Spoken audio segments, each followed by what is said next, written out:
آج آج بھی سر کل کا کل ہوا، آج میں نے دیکھا ویڈیو پہ، تو کیا ہوا یہ؟ سر اس کا نعیم صاحب نے چلان کیا، اچھا تو اس کو کہا کہ پے کر کے آؤ سامنے شاپ پہ. اچھا وہ پے نہیں کر کے آیا. نعیم صاحب نے کہا کہ سر وہ چلان نہیں پے کر کے گیا، وہ چلا گیا ہے تو اس کو دیکھو. تو تم نے اس کے ساتھ مس ہینڈل کیوں کیا؟ سر وہ نہ تو وہ مسجد والا تھا، نہ پتہ نہیں کہاں سے آ گیا مجھ سے. یار کوئی بھی تھا، میرے نبی کا فرمان ہے کہ سفید بالوں والے بزرگ شخص کی عزت کرنا میری عزت ہے. تم کیسے کسی پہ ہاتھ ڈال سکتے ہو کسی کے اوپر؟ سر ویڈیو میں دیکھے سب نے پہلے میں نے سارا دیکھا، ویڈیو دیکھ کر میں یہاں پر آیا ہوں. سر اس نے پہلے مجھے دھکا دیا. اس نے مجھے تو کیا ہوا دھکا دے دیا تمہیں؟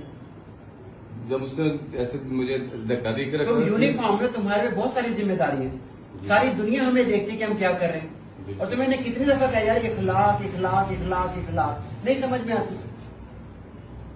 ہاں جی آپ ساتھ ہیں، آپ نے سے کہا کہ اس کے بال نوچ رہی ہے. نہیں سر نہیں، میں نے تو سر چلان کیا ہے، چلان کر کے میں نے کہا کہ تو وہ بندہ کون تھا؟ کون ہو سکتا ہے وہ بیچ میں آ کے؟ سر وہ بات میں تمہیں ایک بات ہوں، کاشف صاحب، آپ جیسے بندوں کی میرے محکمے میں کوئی جگہ نہیں. میں آپ کو ابھی سسپینڈ کر رہا ہوں اور آپ کی ریگولر انکوائری لگا رہا ہوں. میں بالکل اسپیئر اس بات میں نہیں کروں گا. ہم یہ کسی صورت برداشت نہیں کریں آپ کسی بھی پاکستانی کے ساتھ مس بہیو کریں. اور وہ ویڈیو دیکھ کے تو میرا دل خراب ہو رہا ہے. تمہارا اگر والد یا تمہارے انکل یا چچا تایا اس کی جگہ پہ ہوتے، کوئی دوسرا پولیس افسر انہیں بالوں سے ایسے پکڑ رہا ہوتا، تم کیا کرتے؟ ایمانداری سے بتاؤ.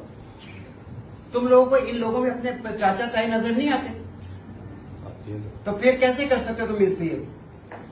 یہ ابھی میں سسپینڈ کر رہا ہوں، اس کی رپورٹ لکھوا دی ہے اور اس کی ریگولر انکوائری شروع کر رہا ہوں. میں آئی ول ناٹ اسپیئر یو. سمجھ آئی تمہیں؟ شرم آنی چاہیے، اللہ کی قسم شرم آنی چاہیے.